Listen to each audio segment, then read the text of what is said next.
Hello and welcome to the channel The Biblical History of Creation. In the previous video, we talked about the evening and morning segments and about the way by which they present themselves on the three coordinate systems we identified in the Pentateuch, or Mosaic Law. Today we will talk about the creative day and how it can relate with time, according to some ideas brought by contemporary physics. We saw that on the creation system, the narratives of the first week and of paradise culminate with the experience of proximity with God. The decreation system will deal with the divinity removal and with God's disfavor, expressed in the curses that derived from sin. And at last, in the instruction system, also after sin, occurs the apparition of the return to the divine favor as a result of the alliance with Israel. In the creation system, divine favor is expressed by sanctity and proof of fidelity on paradise. In the decreation system, godly removal manifests in the absence of sanctity and on exile from paradise. And in the instruction system, proximity is marked by return to sanctity, liberation from captivity, and fidelity to the Sinai law.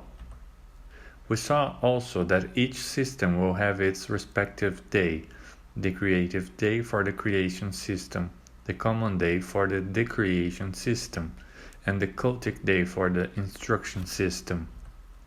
The days differ among themselves in the valuations and in the diverse composition of its main segments. In the creative day, the dual pair has the night less valorized, since it's not mentioned on the descriptive closure of each of the first 6 days, and should be recognized before clarity. On the common day, the dual pair is composed of day and night in condition of equality, because it doesn't valorize with repetitions any segment of the day, being the night counted after clarity. And on the cultic day, the night is counted before clarity and is more valorized, since it's limited by the evening and morning twilights. In the common day, clarity begins in the morning, which is followed by the evening, and that which is followed by the night. In the cultic day, evening and morning determine the beginning and end of the night, counted before the next brightness, which extends from morning until the next sunset. Both in the common day, which counts the day before the night, and in the cultic day, which counts the night before the day, brightness or the diametric day always begins in the morning. In the creative day, the evening is mentioned before the morning, both demarcating the full extent of the brightness, counted after night. Thus, taking the common day as a starting point, the composition of the cultic and creative days seem to result from progressive inversions of the main segments of the day. On the common day, clarity begins in the morning, announcing clarity that continues until late evening, which is followed by the night, completing a dual day of 24 hours. On the cultic day, even though clarity begins in the morning, it is the evening that, by announcing the arrival of night, determines the beginning of the dual day, making up the period of 24 hours, which ends at the sunset of the next clarity. And in the creative day, night is recognized before the illuminated segment, presenting the evening as the first half of brightness and morning as the second half, without any textual indication of the duration of each segment. This quotation of the evening as the first segment of clarity, that is, of increasing light, makes it completely different from the ordinary day which under we exist, remembering that Zechariah said about a singular day that is unknown to us. But it shall be one day which shall be known to the Lord, not day nor night, but it shall come to pass, that at evening time it shall be light. We have then configured the three types of day according to the system to which they belong. On the common day, morning begins with the light, diametric, and the dual day, light-dark pair, followed by the evening, which continues into the night.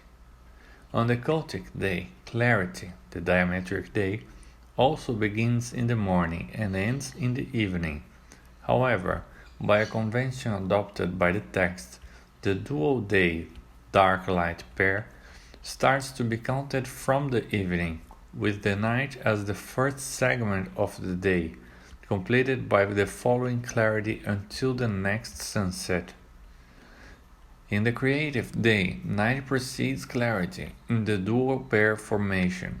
However, clarity, as we have seen, begins in the evening, like the period of increasing light, which continues into the morning, and the segment of decreasing light.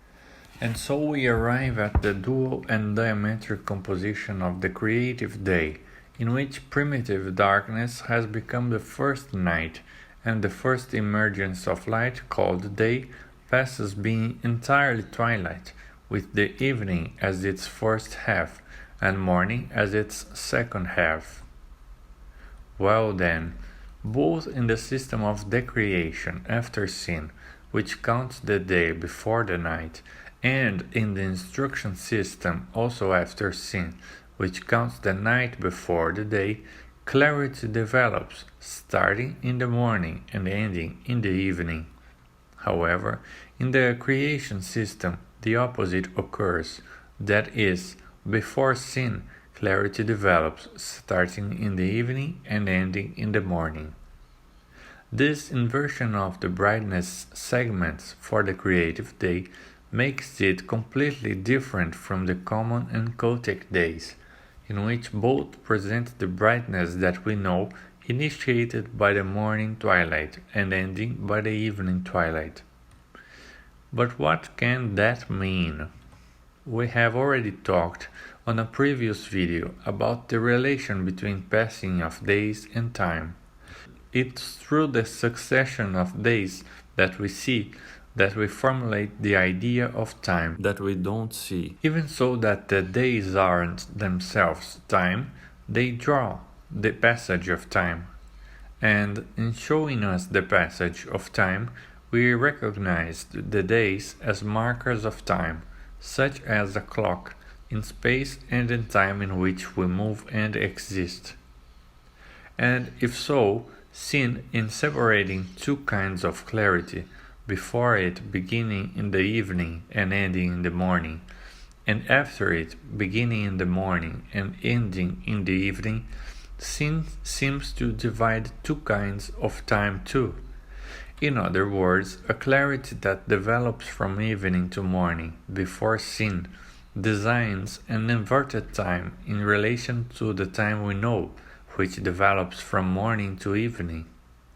This temporal inversion completely separates the creative day before sin from the common and cultic days after sin. The changes in the composition of the common and cultic day occur only in relation to the assembly of the dual pair. On the common day, before the presentation of the law, the dual pair is characterized by the day-night composition, and on the cultic day, under the law, the composition changes to night-day. In other words, on both the common and the cultic day, light starts in the morning and ends in the evening. And what can this temporal inversion mean in the study of biblical days? Imagine a glass of water falling off a table and shattering on the floor. If you film the scene, it's easy to say whether it's going forward or backward. If you play the film backwards, you see the shards coming out of the floor and coming together to form a whole glass on the table. You can tell that the movie is coming back because you never see this kind of behavior in the normal world. or as we have here, in the fall of a plate that shatters on the floor under the temporal sequence that we know. In fact, we do not see the opposite, that is, the shards coming together to form a whole plate which returns rising to where it was. In general, the accepted explanation given for not seeing broken glasses gathering on the floor and jumping back to the table is that it is prohibited by the second law of thermodynamics. It claims that in any closed system, disorder or entropy always increases with time. The second law of thermodynamics results from the fact that there are always many more states disordered than ordered. Thus, the disorder will tend to increase with time if the system meets an initial condition of more order. Entropy seems to be related to the sense of time. Boltzmann, the founder of statistical mechanics, already thought in the 19th century that the direction of entropy growth fixes the direction of time. He admitted too that there might be parts of the universe where time runs in the opposite direction. The increase in disorder or entropy with time is an example of what we can call the arrow of time, something that distinguishes the past from the future, setting a direction. Well then, let's return to the Cartesian plane, which has guided us in the formulation of the three systems. The plane is the result of the intersection of two perpendicular axes, which intersect at the 0 point, which we attribute to sin. Let's start with the vertical axis or y-axis, which has positive numbers above and negative numbers below. It is easy to associate the positive numbers that rise towards divine closeness and favor with the holiness regime, while the negative numbers below progressively move away from holiness towards divine withdrawal of disfavor. The horizontal axis, which we associate with time, is also divided by the 0 point or sin into positive numbers on the right and negative numbers on the left.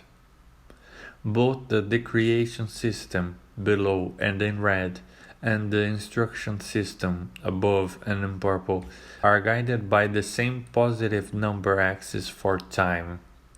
However, the creation system, above and in blue, occurs isolated, guided by the axis of negative numbers for time. Thus, the dual night-day composition for the creative and cultic days makes them oriented towards closeness, favor, and holiness, while the dual composition day-night for the common day makes it turn to remoteness, disfavor, and lack of holiness.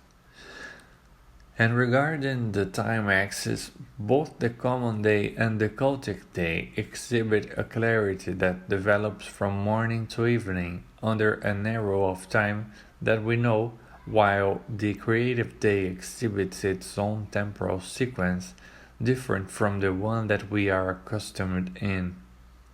Did the initial readers of the text, or even the first writer of the narrative that opened the book of Genesis, work with the possibility of sin dividing the course of time into two different times?